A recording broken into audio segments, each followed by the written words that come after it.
अस्सलामुअलैकुम जी। फातिज है पीतर्स बहुत सज्जाद। और आज का हमारा टॉपिक है green. GPS। No GPS। No GPS।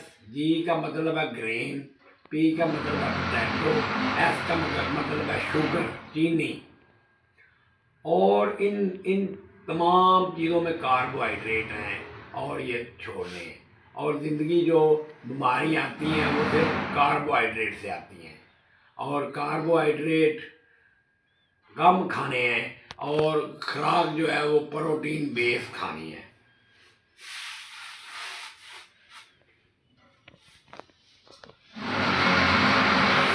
और जो बोतलें हैं और जो जूसेस हैं, जो बाज़ारी जूसेस हैं, वो नहीं खाने।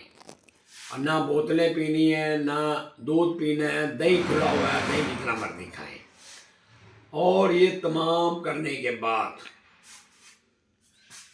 आपने फल जो खाने हैं उनका भी जूसेस नहीं बनाना। जैसे ग्रेप फ्रूट है, सेब है, अनार है, इस तरह के ना जूसेस नहीं बनाने। और ना बाज़ारी जूसेस और ना घर वाले जूसेस। अगर अल्लाह ताला ने सेब बनाया तो खाने के लिए बनाया है, नहीं तो अल्लाह ताला गरी की तरह उसका भी जूस बना देता, लेकिन नहीं बनाया। जो इंसान के लिए फ़ायदेमंद है, जो कुदरती चीज़ें हैं वो खानी है। इसी तरह आगे आ गया ग्रेप फ्रूट। लोग लेते हैं ग्रेप फ्रूट और उसका जूस निकालते हैं। वो भी लैक्टोज पैदा करता है। जैसे दूध लैक्टोज पैदा करता है, इसी तरह जूस से जो है फ्रैक्टोज पैदा करते हैं, फ्रैक्टोज। इसी तरह ये सब चीज़ें आपको मना है। और ये आपको मैं डाइट प्लान बता रहा हूँ, सिंपल। और कुछ लोग पैसे लेते हैं, मेरा काम सारा फी सबिलिल्लाह है। और इसके बाद फल जो है वो तकरीबन आपने इसी चैट GPT पे फल का ग्लाइसीमिक इंडेक्स मालूम करना है और लोड मालूम करना है। जिस फल का ग्लाइसीमिक इंडेक्स 25-30 हो और लोड 5 से नीचे हो, वो आपके लिए सेफ है। इसीलिए ड्राई फ्रूट है, ड्राई फ्रूट तमाम खाने हैं। करी, बादाम, काजू, पिस्ता, बादाम, मूंगफली, ये आपको सारे खुले हुए हैं। कितनी मकदार में खाने हैं, मुनासिब मकदार में खाने हैं। Excess of everything is bad.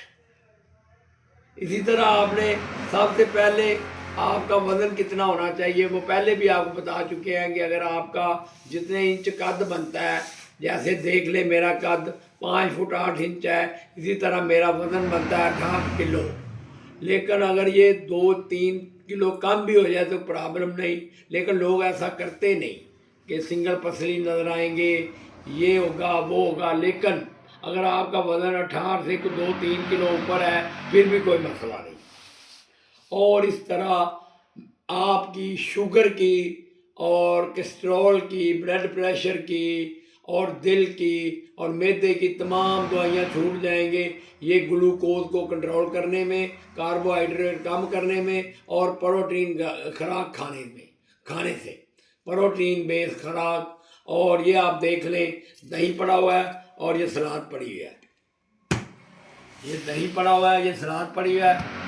और इसी तरह ये दवाइयाँ जो हैं, पहले मैं दवाई खाता था तकरीबन समझ लें रोवस्टान, आर्वस्टान 2013 से, और 2025 फरवरी तक, मार्च तक खाता रहा, रोज़े 10वें रोज़े तक। इसी तरह ये जो चीज़ें हैं, ये दवाइयाँ मुझे लग गई। उसके बाद मैदे की दवाई लग गई। उसके बाद आगे आ जाए 2018 में मुझे ब्लड प्रेशर हो गया प्रॉपर।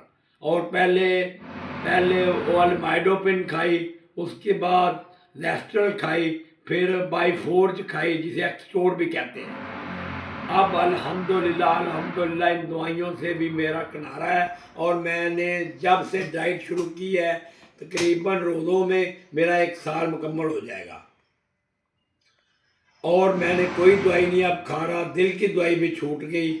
वो कनकोर जो है ब्लड प्रेशर भी कम करती है और दिल की धड़कन भी ठीक करती है, वो भी छूट गई।